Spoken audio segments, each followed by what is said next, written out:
इय्याका नअबुदु व इय्याका नस्तईन।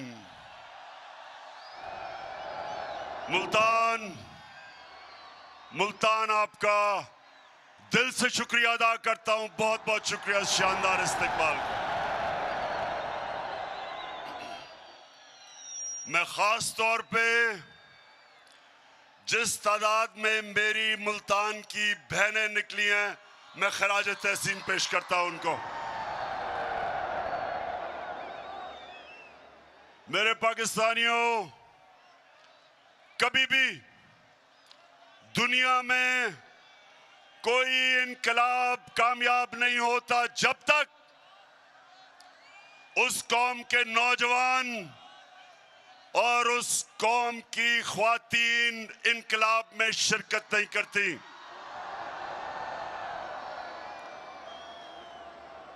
और ये जो इनकलाब, इंशाअल्लाह ये जो इनकलाब आ रहा है, मैं हमेशा दुआ करता था अल्लाह से कि अल्लाह एक दिन मेरी कौम को जगा दे और उसको उसमें इतनी शऊर पैदा कर दे और इतना उस कौम को बेदार कर दे कि वो कभी किसी माफिया के सामने, चोर और डाकुओं के सामने या किसी सुपर पावर के सामने अपना सर झुकाएं। तो अल्लाह ने मेरी दुआ पूरी कर दी इस उम्र में। मैं अपने अल्लाह का शुक्र अदा करता हूं। मैं जब यहां आ रहा था तो बार बार मुझे पैगाम आया कि इमरान खान आपकी जान खतरे में, आगे शीशा लगा लो। मैं आज अपने पाकिस्तानियों को और खास तौर पे नौजवानों को कहना चाहता हूं, मेरे नौजवानों, बड़ी गौर से आपने मेरी बात सुननी है।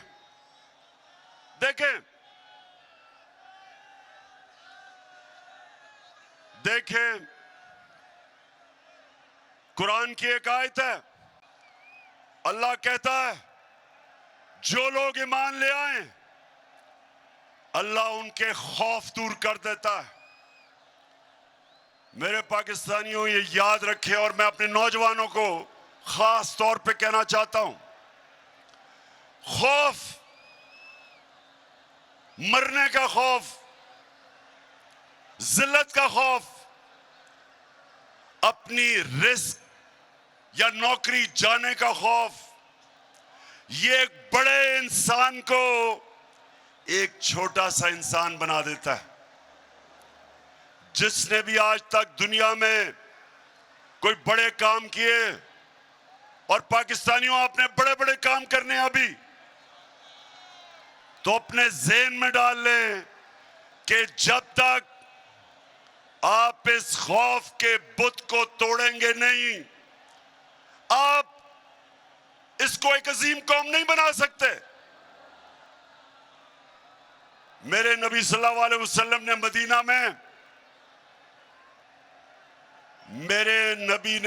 में क्या किया? लोगों को आजाद कर दिया, खौफ से आजाद कर दिया, पैसे की लालच से आजाद कर दिया,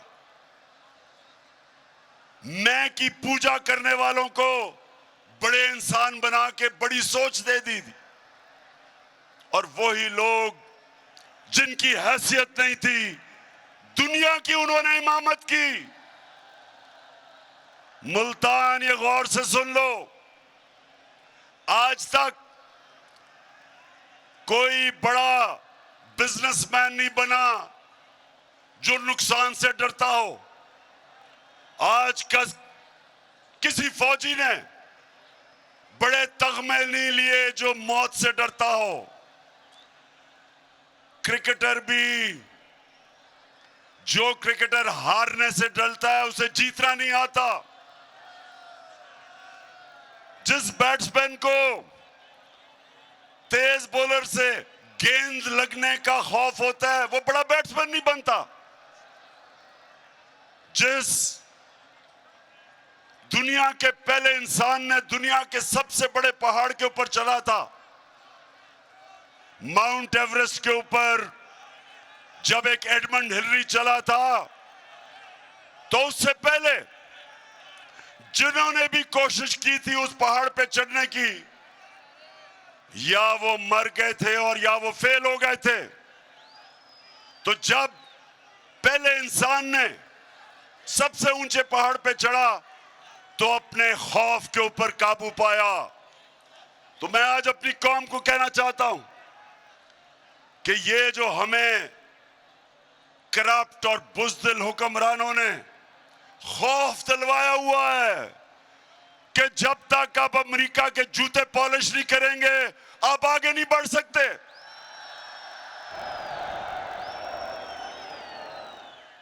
ये वो लोग जो इस मुल्क में ज्यादा, हमारी मुल्क की ज्यादा से जिंदगी में इस तरह के हुक्मरान रहे जिन्होंने सुपर पावर के सामने घुटने टेके, अपनी कौम की आजादी को,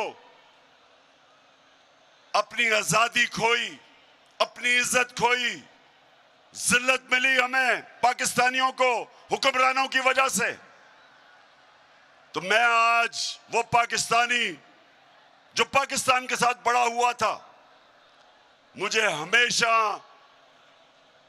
इस चीज की तकलीफ होती थी कि हम अजीम लोग हैं लेकिन ऊपर ऐसे हुक्मरान हैं जिन्होंने इस कौम को एक अजीम कौम नहीं बनने दिया। तो मैंने ये अल्लाह से कहा था कि अल्लाह जब भी मुझे मौका मिले, जब भी तू मुझे मौका देगा, सबसे पहले मैं अपनी कौम की अजमत को उठाऊंगा, उसकी इज्जत को ऊपर करूंगा, कभी अपनी कौम को किसी के सामने नहीं झुकने दूंगा।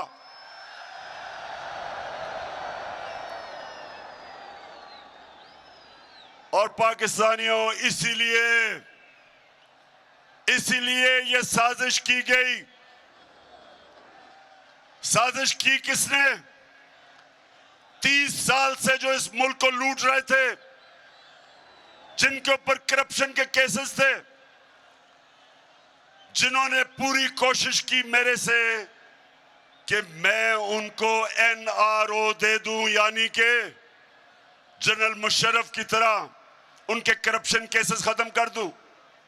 पूरी कोशिश की, कभी लॉन्ग मार्च, हर किस्म की ब्लैकमेल, असेंबली में बुरा भला, मीडिया के ऊपर बुरा भला, जातियात, घटिया किस्म की जुबान,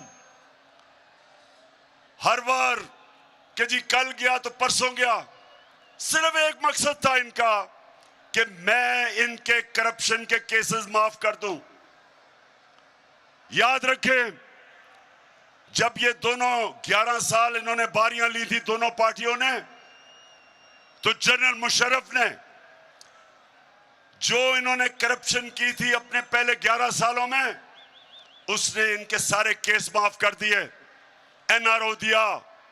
दोनों बाहर भागे हुए थे, वापस आए, और फिर 10 साल दोनों ने इस मुल्क को लूटा। हमारा मुल्क का कर्जा 4 गुना ज्यादा बढ़ा, 6,000 अरब से हमारा टोटल कर्जा 30,000 अरब पे पहुंचा। और फिर जो करप्शन के केसेस इनके दौर में बने थे, इन्होंने मेरे ऊपर पूरी मुझे ब्लैकमेल करने की कोशिश की कि मैं इनके करप्शन केस माफ करूं। तो मुल्तान, मुझे ये बताओ, जरा ये मुझे हाथ खड़ा करके बताओ कि क्या मुझे इनके करप्शन के केस माफ करने चाहिए थे?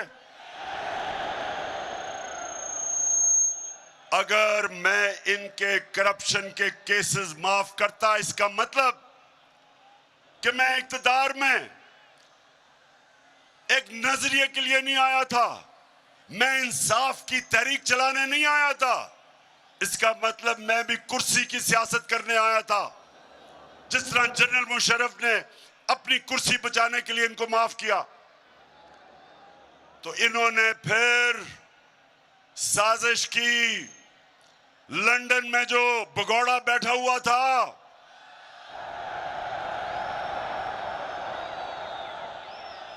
वैसे नून लीग वालों मुझे एक जवाब दे दो। कभी नून लीग वालों अगर सुन रहे हो मुझे इसका जवाब दो। मुझे अभी तक समझ नहीं आ रही कि कभी भी कोई इंसानी माशरा कभी गीदड़ को भी लीडर मानता है?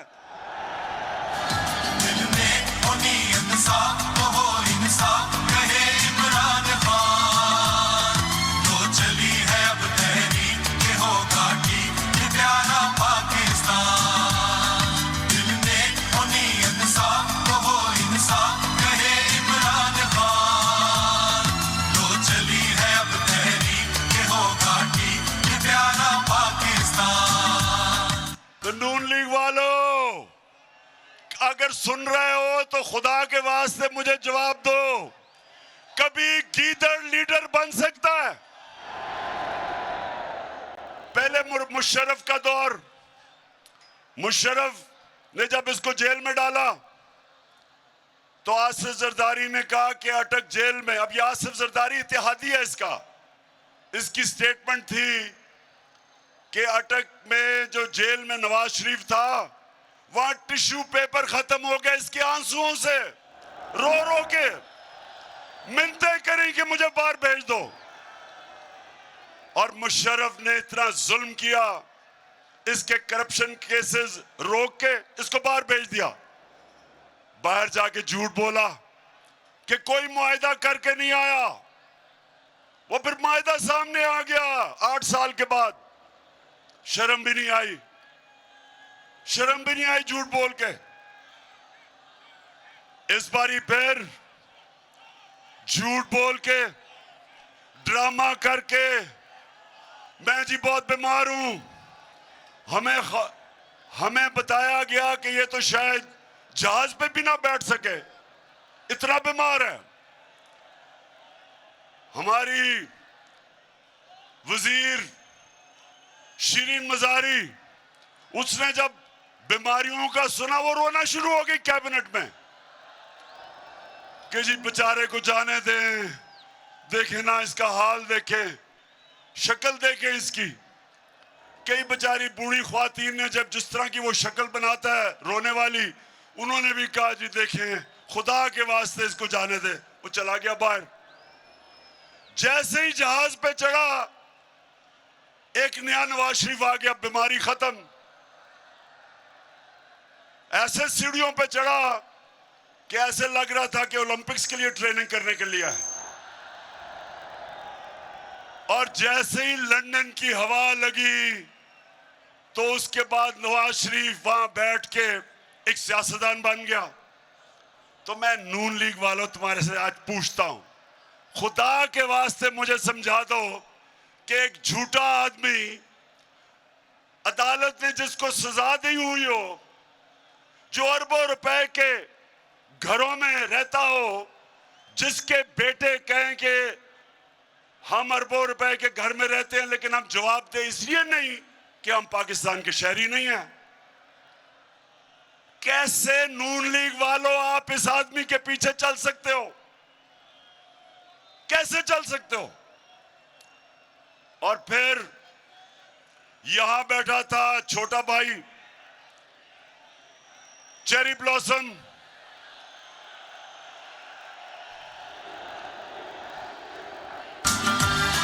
दिल में होनी इंसाफ तो हो इंसाफ। तब्दीली आ नहीं रही, तब्दीली आ अब कोई हिम्मत ना हारो, तब्दीली आ गई है यारो। चाहे मुश्किलें हजारों, तब्दीली आ गई है यारो। सुन लो सारो मेरे प्यारो, तब्दीली आ गई है यारो। अपनी किस्मत आप संभालो, तब्दीली आ गई है यारो। तो छोटा भाई लाहौर हाई कोर्ट में गया और कहता कि मैं गारंटी करता हूं एफिडेविट पे कि ये वापस आ जाएगा। शहबाज शरीफ, तुम्हें तो उसी को पर सजा देनी चाहिए। अदालत में आपने झूठा एफिडेविट दिया, फिर ये यहां बैठा, उसने उधर से साजिश की, साथ मिल गया आसिफ जरदारी, ऊपर से जो आप सब जानते हैं कौन मिला इनके साथ, और कौन?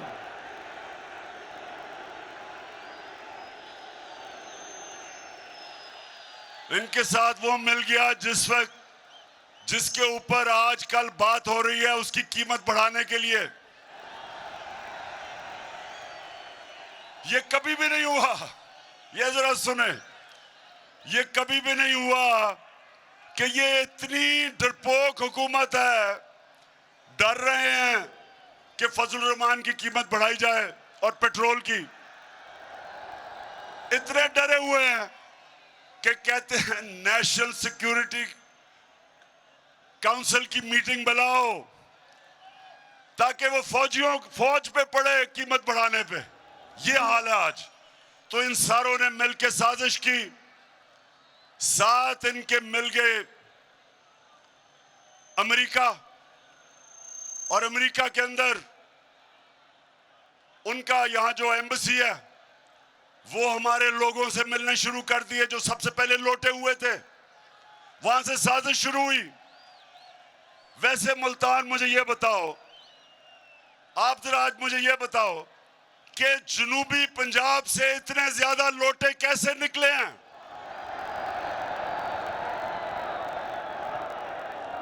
जवाब दें। लौटे आपने इधर से कितने, इतने ज्यादा लौटे जनूबी पंजाब से निकले हैं। और आज हम अल्लाह का शुक्र अदा करते हैं कि सबको डिस्क्वालीफाई हो गया। इन सब ने मिलके साजिश की। 8 मार्च को एक अमेरिकी under secretary of state, Donald लू उसका नाम था, पाकिस्तानी एम्बेसडर को बुलाता है और उसको कहता है कि अगर तुमने इमरान खान को अदम एतमाद में ना शिकस्त दी तो पाकिस्तान के ऊपर मुश्किल वक्त आ जाएगा। धमकी दी और कहता कि अगर इमरान खान को आपने हटा दिया तो आपको माफ कर दिया जाएगा। मेरे मुल्तान के लोगों, क्या आपको अमरीकनों से माफी की जरूरत है? इस कौम को इसलिए किसी से माफी की जरूरत नहीं कि खुददार कौम है।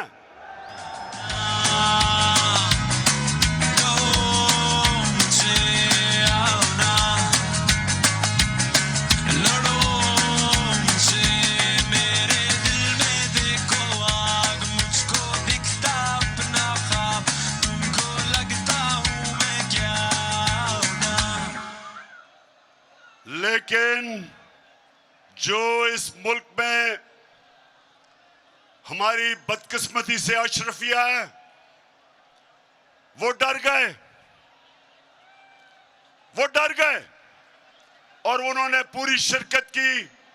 इस मुल्क की एलीट ने एक 22 करोड़ के मुंतखब किए हुए प्राइम मिनिस्टर को इन्होंने सबने मिलकर साजिश से हटाया और इन सब ने यह समझा कि अब तहरीक इंसाफ और इमरान खान की कब्र खुद गई है और अब इस पार्टी को अल्लाह हाफिज कह दो। लेकिन कुरान में अल्लाह कहता है कि एक प्लान इंसान बनाता है और दूसरा प्लान अल्लाह बनाता है और कामयाब सिर्फ एक होता है। मेरे अल्लाह का प्लान ही कुछ और था। उसने बजाय तहरीक इंसाफ को इन्होंने जो दफन करने की कोशिश की, उसने सारी मेरी पाकिस्तानी कौम को जगा दिया, कौम को बेदार कर दिया। और वो पाकिस्तानियों, आप जो शिरकत कर रहे हैं, ये आज याद रख लें कि ये पाकिस्तान की तारीख का सबसे बड़ा इनकलाब आ रहा है।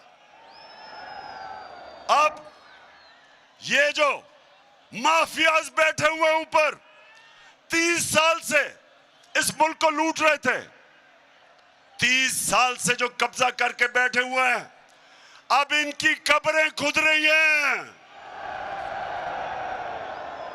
इनका अब वक्त है, इनका वक्त है कि हमेशा के लिए इस मुल्क की सियासत पे जो दो खानदानों ने, बल्कि और भी डीजल के भी खानदान ने जिन्होंने कब्जा किया हुआ था, इन सब का वक्त खत्म हो गया।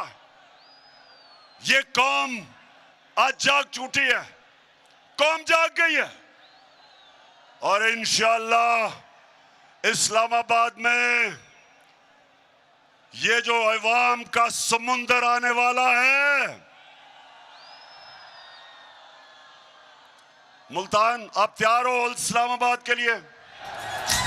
मेरा पाकिस्तान है, ये मेरा पाकिस्तान है, तेरा पाकिस्तान है, ये मेरा पाकिस्तान है। इस पे दिल कुर्बान, इस पे जान भी कुर्बान है। वो इस पे दिल कुर्बान, इस पे जान भी कुर्बान है। तेरा पाकिस्तान है, ये मेरा पाकिस्तान है, तेरा पाकिस्तान है, ये मेरा पाकिस्तान है। इस पे दिल कुर्बान, इस पे तो मुल्तान सुने जरा हुआ क्या फिर, क्योंकि आज मेरा आखिरी जलसा है इस्लामाबाद मार्च से पहले, इसलिए मैं जरा थोड़ा आपको समझाऊं ताकि मेरी सारी कौम को समझ आए कि हुआ क्या। प्लान इन्होंने कुछ और बनाया था, अल्लाह ने कुछ और कर दिया। प्लान इन सब का था कि सारे मिलके, जो पहले से ही शहबाज शरीफ कह रहा था नेशनल गवर्नमेंट बनेगी, इन्होंने प्लान ये बनाया था कि सब मिलके 1.5 साल मिलके हुकूमत करेंगे।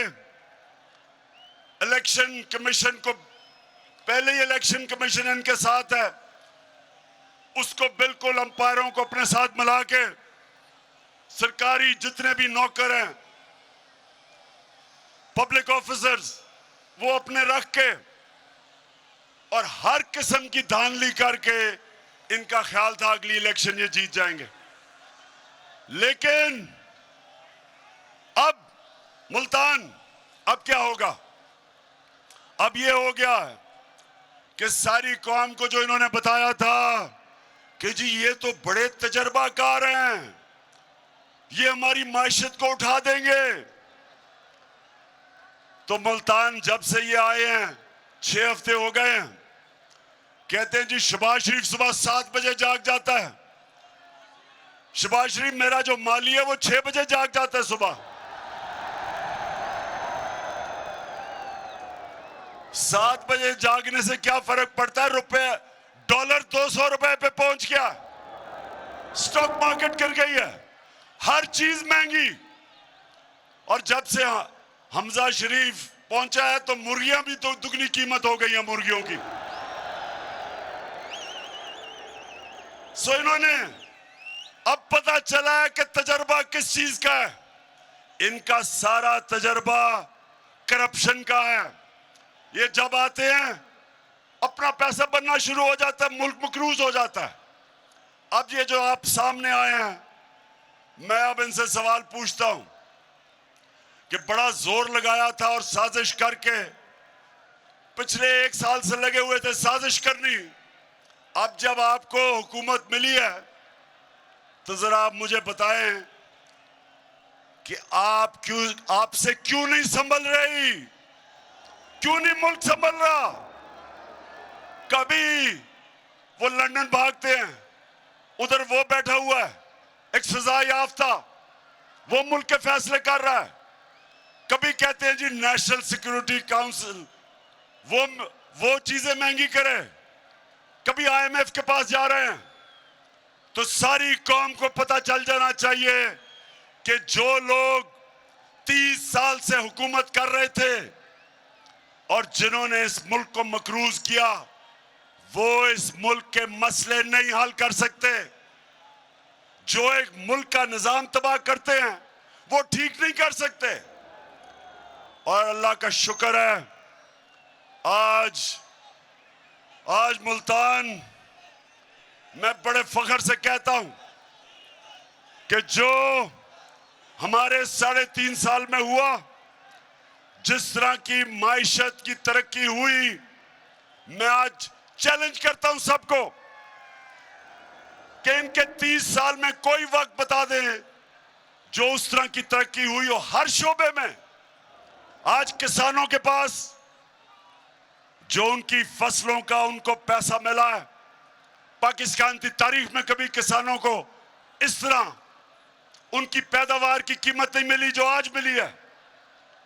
60% पाकिस्तान देहात में जिस तरह की खुशहाली देहात में आई, मैं चैलेंज करता हूं, बताएं कभी कि इस तरह की खुशहाली आई हो। दूसरी चीज, इंडस्ट्री। मुल्क तो तब आगे बढ़ता है जब उसकी इंडस्ट्री तरक्की करती है। अयूब खान के दौर के बाद मैं ये भी फख्र से कहता हूं कि हमारा पिछले 2 साल पाकिस्तान की इंडस्ट्री के लिए बेहतरीन साल थे। सबसे ज्यादा ग्रोथ रेट हमारे दौर में हुई। मुशर्रफ के दौर में जब थोड़ा सा हुआ था तो डॉलर आ रहे थे क्योंकि हम उनकी अमेरिकनों की जंग लड़ रहे थे। ये हमने मुश्किल वक्त में कोरोना के दौर में अपनी इंडस्ट्री को उठाया। रिकॉर्ड एक्सपोर्ट्स हैं पाकिस्तान की, रिकॉर्ड रेमिटेंसेस हैं, यानी कि रिकॉर्ड डॉलर आए हमारे दौर में। हमने सबसे ज्यादा टैक्स इकट्ठा किया। हमारी जो आईटी, इंफॉर्मेशन टेक्नोलॉजी, जो मुल्क का फ्यूचर है, सबसे ज्यादा काम हमारे वक्त हुआ। 75% आईटी की एक्सपोर्ट्स बढ़ी। हम सारे बर्रे सगीर में हमारी पॉलिसीज की वजह से सबसे ज्यादा आज रोजगार पाकिस्तान में है बनस्बत बर्रे सगीर के। तो मैं इनसे पूछता हूं कि आपने इतना जोर लगा के साजिश करके जो गवर्नमेंट गिराई, तो आप बताएं, शुक्र है अल्लाह का कि मुवाजना हो रहा है हमारे दौर और इनके दौर का। और अगर मुझे अपने मुल्क की फिक्र ना हो मुल्तान, अगर मुझे अपने मुल्क की आज फिक्र ना हो तो मैं तो चाहूंगा ये और चले, चंद महीने इनको और चलने दो ताकि सारी कौम के सामने ये इनकी असल शक्ल नजर आए कि सिवाय करप्शन के इन्होंने आज तक किया ही कुछ नहीं है। जितनी देर चलेंगे ये जलील होंगे और जिन्होंने साजिश करके इनको लेके आए वो भी साथ जलील होंगे। इसलिए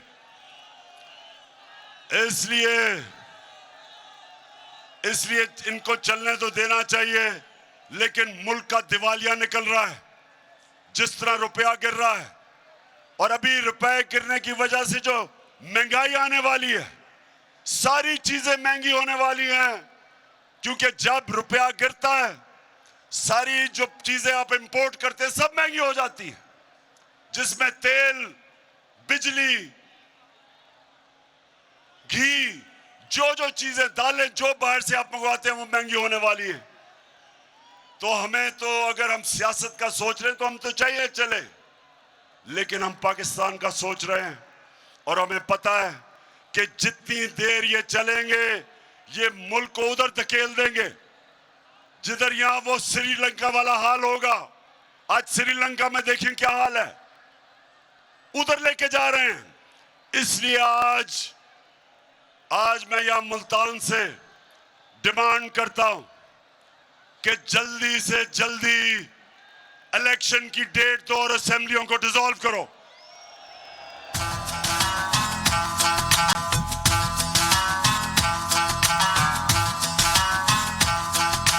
डट के खड़ा है अब इमरान, ठीक करेगा सब कप्तान, नया बनेगा पाकिस्तान, नया बनेगा पाकिस्तान, नया बनेगा पाकिस्तान।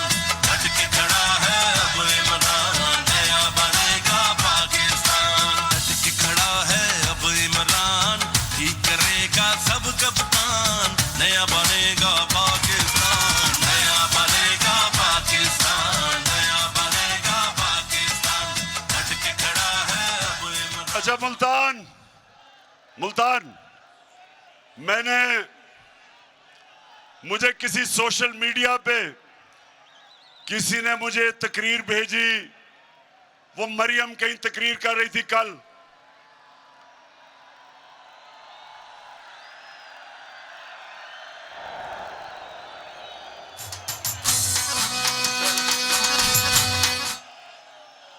अब उस तकरीर जो मुझे भेजी सोशल मीडिया पे, उसमें उसने इतनी दफा और इस जज्बे से और इस जुनून से मेरा नाम लिया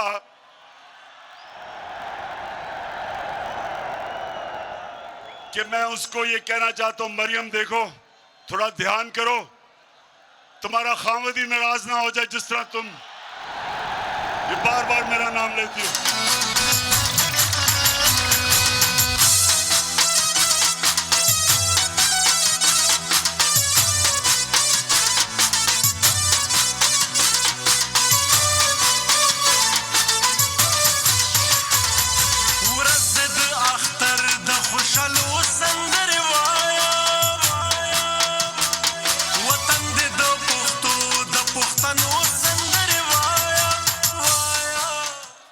वैसे मैं हमेशा सोचता हूं कि इतना ज्यादा इनको मेरे पर गुस्सा है क्यों?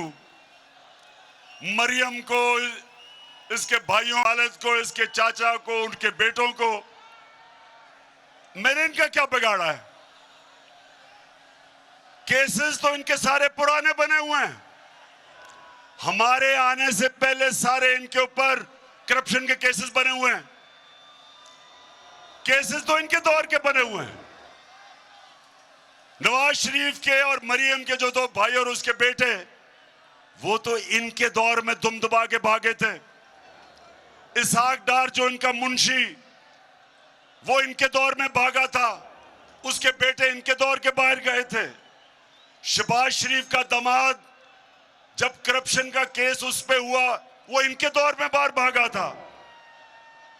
तो स्वाय शहबाज शरीफ के मकसूद चपड़ासी केस के, बाकी तो सारे पुराने केस हैं। तो मेरे से गिला किस चीज का कि मैं आपके केस नहीं माफ करता? क्या मैं आपको कानून के नीचे लाने की कोशिश कर रहा हूं? क्या मैं आपको यह समझाने की कोशिश कर रहा हूं कि किसी भी महज़ब माशरे में सारों के लिए एक कानून होता है? पर मुल्तान के लोगों, मैं बार बार एक हदीस सुनाता हूं आपको, ये सब, और नौजवानों ये सब अपने ज़हन में डाल लो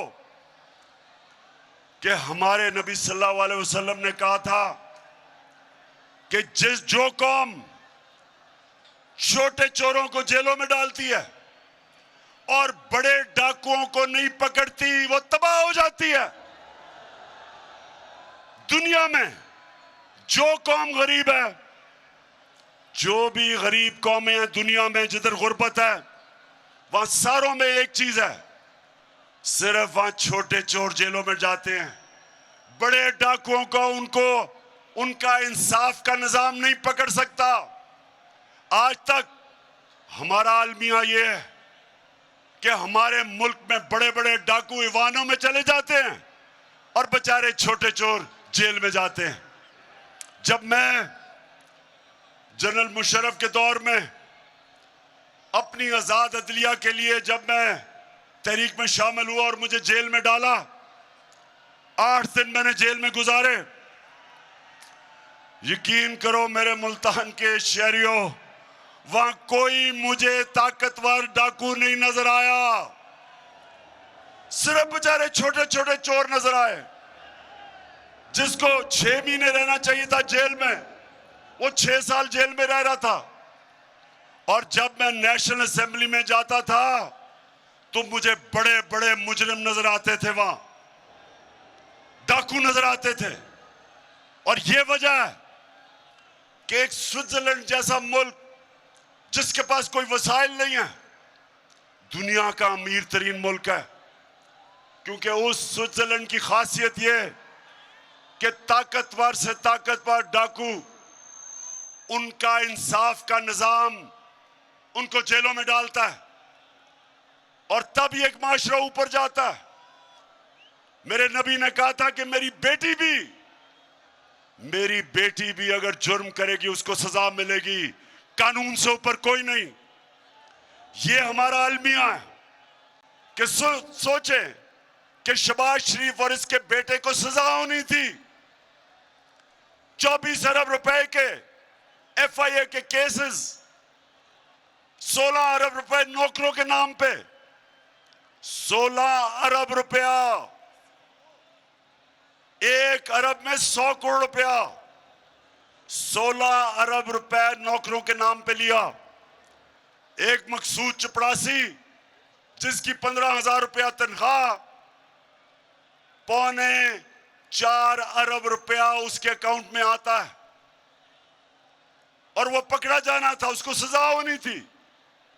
जब सजा होनी थी तो तभी जिन्होंने साजिश की उन्होंने पकड़ के उसको मुल्क का वजीर आजम बना दिया और वो छोटे को पंजाब का चीफ मिनिस्टर बना दिया। अब मुझे ये बता, मुल्तान के लोगों, मुझे ये बताओ कि क्या अल्लाह की बरकत उस मुल्क पे आ सकती है? जिसमें बेचारे गरीब लोग, बेरोजगारी है, महंगाई है, बच्चे भूखे हैं, वो बेचारे मोटरसाइकिल चोरी करता है, साइकिल करता है, भैंस करता है, वो तो जेल में चला जाता है। तो जो अरबों रुपया मुल्क का चोरी करता है, अरबों रुपया चोरी करता है, उसको मुल्क का प्राइम मिनिस्टर और उसके बेटे को चीफ मिनिस्टर, वो मुल्क का कोई मुस्तकबिल नहीं है। इसलिए मैं आपके पास आया हूं, इसलिए आपने इस्लामाबाद निकलना है मेरे साथ, इसलिए हमने इनको शिकस्त देनी है ताकि हम अपने मुल्क को उठाएं, इस कौम को वो मुकाम दें जो इसको मिलना चाहिए था। तो मुल्तान के लोगों, आज मेरी आखिरी जलसा है।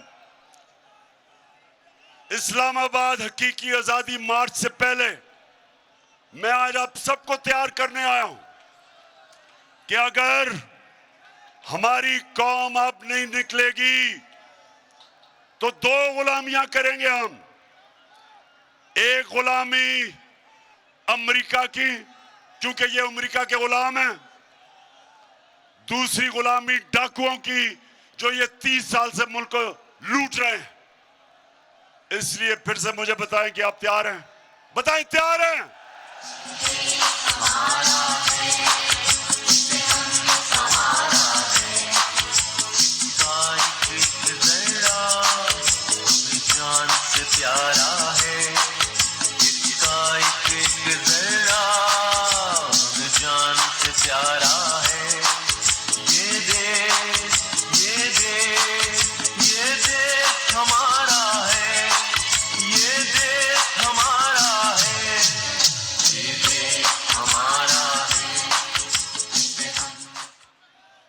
तो मैं मुल्तान, मुझे पता है गर्मी है और मुल्तान में तो अल्लाह का गर्मी का खास ही करम है, लेकिन जब इनकलाब आता है तो ना गर्मी, ना सर्दी, ना बारिश। इंसान जब अपने मुल्क की आजादी के लिए खड़ा होता है फिर वो अपनी जान पे खेलता है। और अगर मुझे गर्मी नहीं लगती मेरी उम्र में, तो आप तो सब मेरे से छोटे हैं।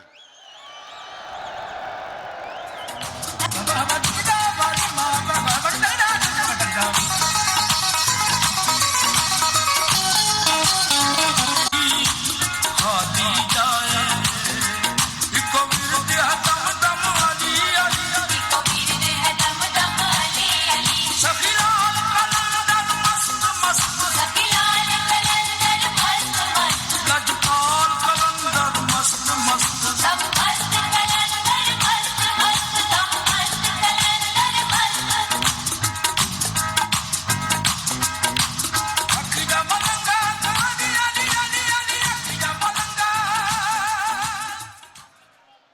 मैंने जब मैं हटा प्राइम मिनिस्टर, तो तब मैंने फैसला किया था कि मैं तो अब निकलूंगा सड़कों पे।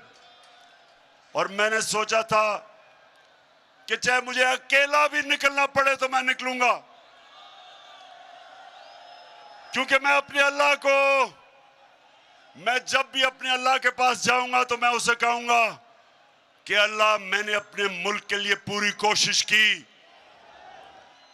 लेकिन मुझे तब अंदाजा नहीं था कि सारी मेरी कौम खड़ी हो जाएगी मेरे साथ।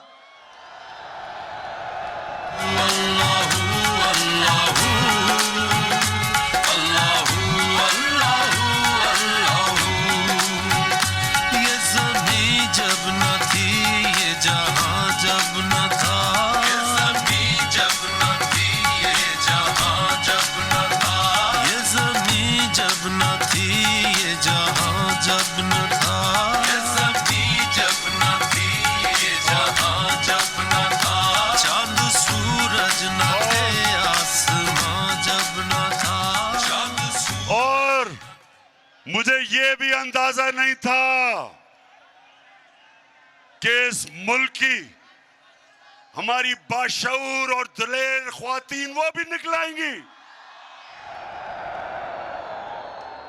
और मुझे ये भी अंदाजा नहीं था कि हमारे स्कूल के बच्चे भी तैयार हो जाएंगे। और फिर हर शोबे से, हर जगह से मुझे मेरी कौम के लोगों ने कहा कि हम तुम्हारे साथ निकलेंगे। पुलिस वालों ने, उन्होंने कहा जी हमारी ड्यूटी है, लेकिन फिक्र ना करें, हमारे घर वाले सारे आ रहे हैं। सिविल सर्विस सबसे डरपोक होते हैं, वैसे सबसे बुज़दिल ब्यूरोक्रेसी होती है। उन्होंने भी कह दिया कि हमारी फैमिली आपके साथ आ रही है। और हमारे फौजी उधर भी, वैसे ही पिंडी पास है, वहां से तो वही तैयार हुए हैं फैमिलीज आने के लिए।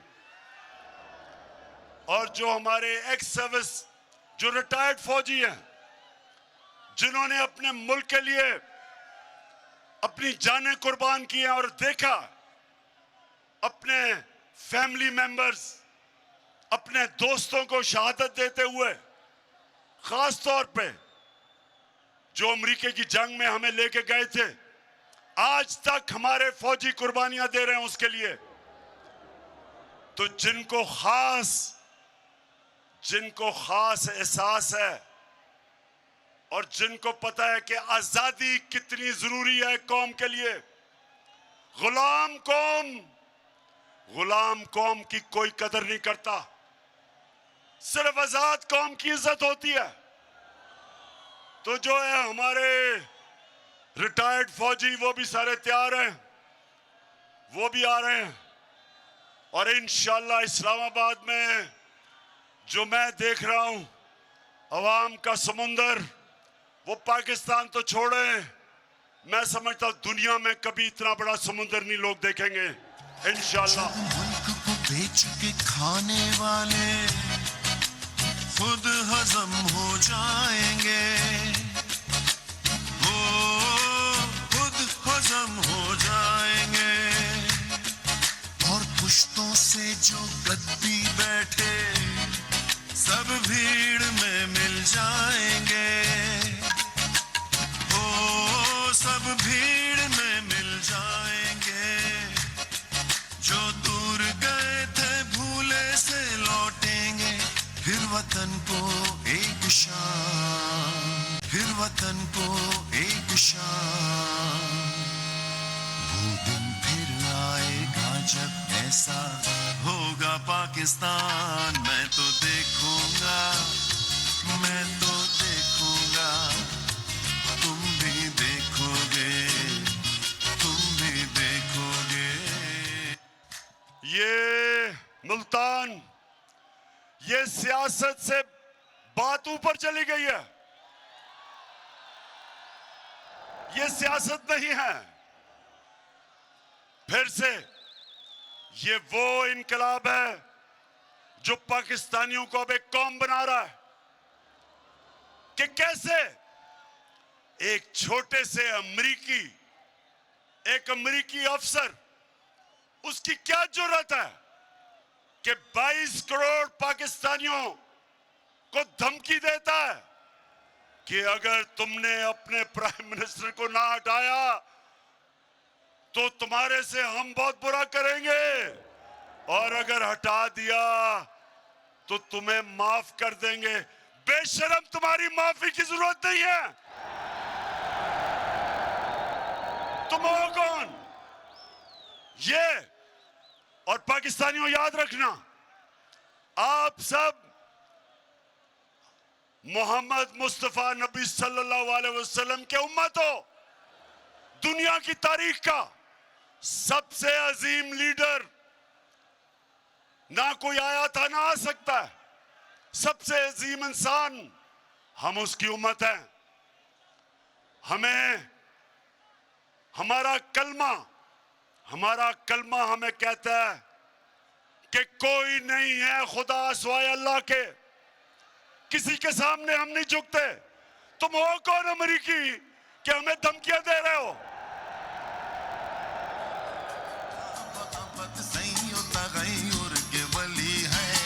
हम मुस्तफा भी हैं।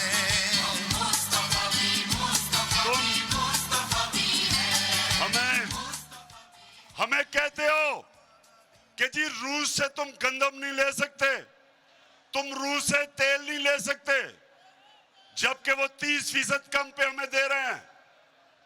सोचें, 30% कम हाँ आपको पेट्रोल भी और फजल रहमान भी बेचे और गंदम भी बेचे, लेकिन अमेरिका सरकार कह रहा है कि इजाजत नहीं है। लेकिन हिंदुस्तान, ये सुने, हिंदुस्तान अमेरिका का स्ट्रेटेजिक एलाय है। हिंदुस्तान को उन्होंने कहा जी रूस से तेल ना खरीदो। हिंदुस्तान ने क्या जवाब दिया? हिंदुस्तान ने कहा हम एक आजाद मुल्क हैं, हम रूस से तेल लेंगे क्योंकि हमारे मुल्क में गुर्बत है। हम अपनी अवाम के लिए पॉलिसियां बनाते हैं, अमेरिकी तुम्हारे लिए नहीं बनाते।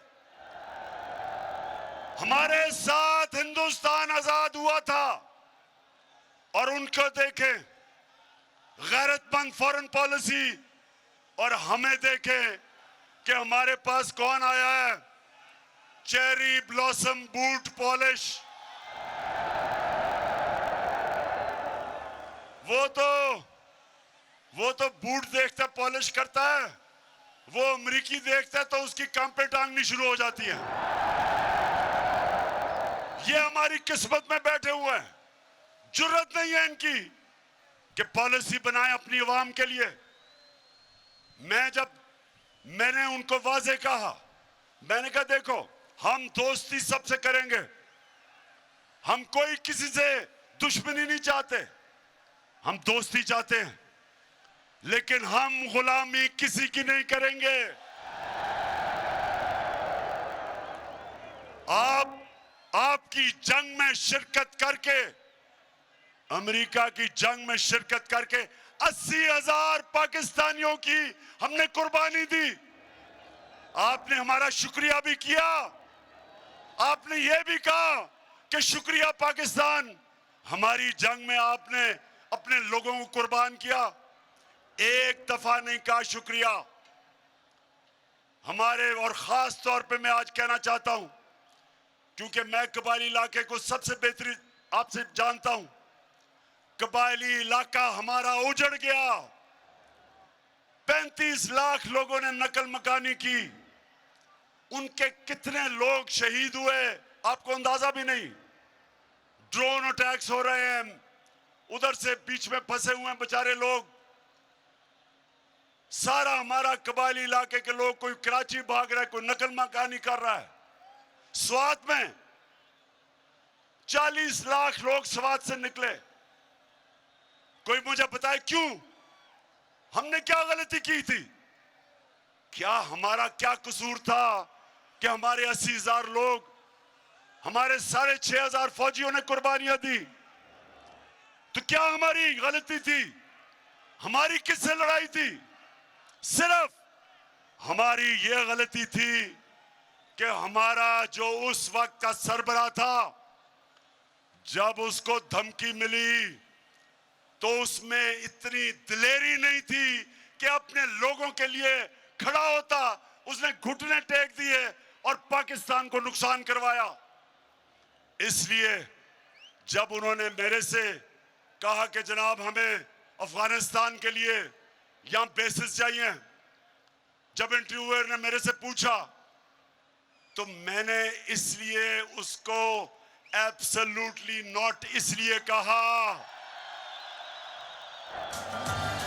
दिल में हो नीयत साफ, वो हो इंसाफ कहे तो चली है अब तहरीक के होगा ठीक ये प्यारा पाकिस्तान। दिल में हो नीयत साफ, वो हो इंसाफ कहे इमरान खान तो चली है। मैंने इसलिए इनकार किया, मैंने उनको वाज़ेह कर दिया। मैंने कहा हम आपके साथ अमन में हमेशा शिरकत करेंगे, लेकिन आपकी किसी जंग में पाकिस्तान किसी की जंग में शिरकत नहीं करेगा। क्योंकि मुझे आप 22 करोड़ पाकिस्तानियों ने मुंतखब किया था। मेरा काम है कि आपकी जान और माल की हिफाजत करूं, आपकी बेहतरी का सोचूं। मुझे क्या कि दूसरे कोई और मुल्क की जंग है, हमें कहते जी रूस और यूक्रेन की जंग है तो आप मजम्मत करें। भाई हमारा उस जंग से क्या ताल्लुक है? हम क्यों आपके बीच में पड़े हैं? कश्मीर में जो बेचारे कश्मीरियों से जुल्म हो रहा है, आपने कभी मजम्मत किया हिंदुस्तान से? आपने कभी कहा हिंदुस्तान से कि आप कश्मीरियों पे जुल्म कर रहे हैं? क्यों नहीं आप बोलते? क्योंकि हिंदुस्तान से आपकी दोस्ती है। जो फलस्तीन में जो इस्राइल कर रहा है, जो उन बेचारे लोगों की जमीनें ले रहा है, जो बेचारी अभी एक उनकी सहाफी को दिन दिहाड़े उसे कत्ल किया, क्या कभी अमेरिका में जुर्रत है उसको इस्राइल को मजम्मत करने की? क्या यूरोप को में जुर्रत है? तो हमें क्यों कहते हो कि हम आपकी जंग में शिरकत करें? हम आपके गुलाम हैं।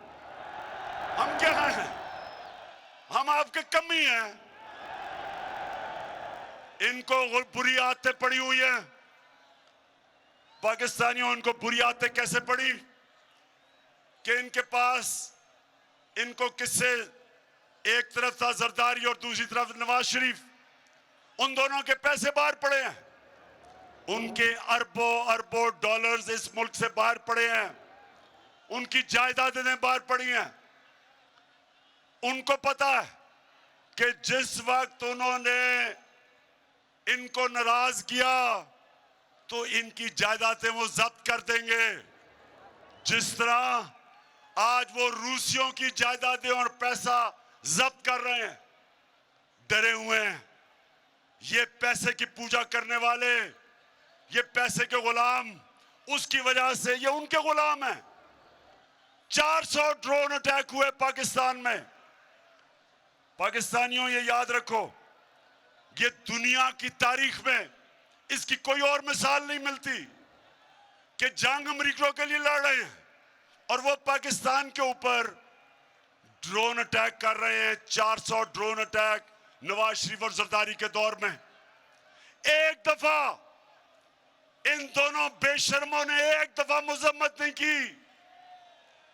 एक दफा इनमें जुर्रत नहीं थी उनको कहने के लिए कि क्या आप अपने मुल्क में दहशतगर्दों के ऊपर ड्रोन अटैक करेंगे? क्या आप किसी और यूरोपियन मुल्क में ड्रोन अटैक करेंगे? क्या इनमें यह जुर्रत थी बरतानिया से पूछने के लिए कि इस मुल्क का सबसे बड़ा दहशतगर्द अल्ताफ हुसैन लंदन में रहता है, अगर हम उसके ऊपर ड्रोन अटैक करें इजाजत देंगे? नहीं देंगे। वो कहेंगे हमारी अदालतों में आओ, साबित करो कि ये वाकई दहशतगर्द है।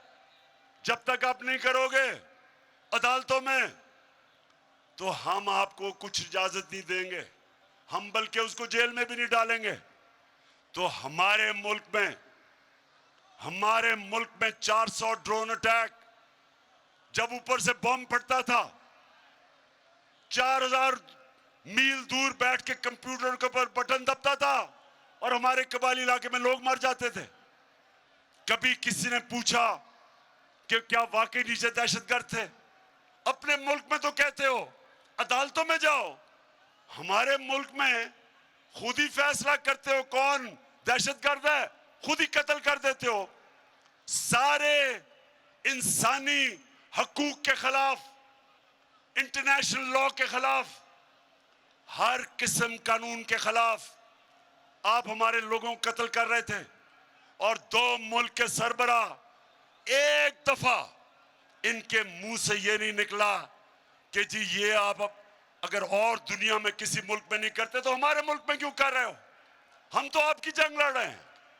और जो लोग मरते थे ड्रोन अटैक्स पे, वो पाकिस्तानी फौज पे बदला लेते थे, हमारे पे लेते थे। इसलिए मेरे पाकिस्तानियों, हमने इन चोरों को और अमेरिकन के गुलामों को इस मुल्क की किसी सूरत इस मुल्क के सरबराह नहीं रहने देना। इसलिए हमने निकलना।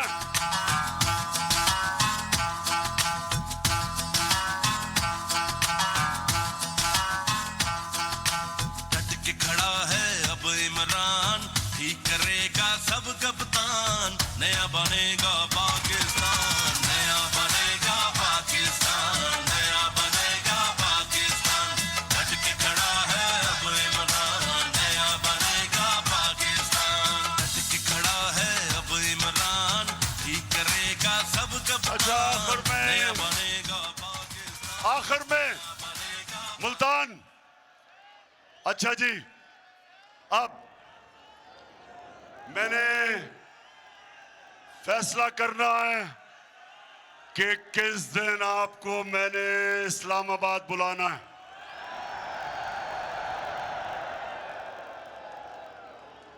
वैसे फिर से बता दें, घबराना तो नहीं है, गर्मी तो नहीं, जज्बा जुनून है। तो सुने, हमने क्योंकि आज कोई नई डेवलपमेंट हुई है, लोटों को डिस्क्वालीफाई कर दिया गया।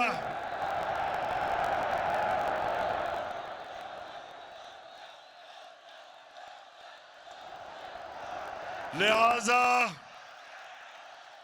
मैंने इतवार को पेशावर में अब अपनी कोर कमेटी को बुलाया है। और आपको भी बता दूं, फैसला अब हमने करना है 25 और 29 मई के बीच में। इंशाल्लाह परसों मैं आपको वाजे कर दूंगा ताकि आपको पूरा टाइम मिल जाए, तैयारी का टाइम मिल जाए। तो 25 से लेके 29 तक आपको डेट परसों मिल जाएगी। मैं चाहता हूं आप सब तैयारी करें। ख्वातीन आपने अलहदा तैयारी करनी है, नौजवानों अलहदा करनी है, मुल्तान के लोगों अलहदा करनी है। और इंशाल्लाह अवाम का समुंदर जब आएगा तो हमने सिर्फ एक चीज उनसे मांगनी है, एक चीज मांगनी है, असेंबली जिस दिन कब डिसॉल्व होगी और इलेक्शन कब अनाउंस करेंगे। मुल्तान की मैं सारी अपने member of parliament, MPs, MNAs, सारे जितने मेरे ऑर्गेनाइजर्स, मैं आज सबको, आपको भी, मैंने आप सबको आज खराज तहसीन पेश करता हूं कि मैंने इतना बड़ा जलसा मैंने कभी मुल्तान की तारीख में नहीं देखा। मुबारक हो आपको। पाकिस्तान जिंदाबाद।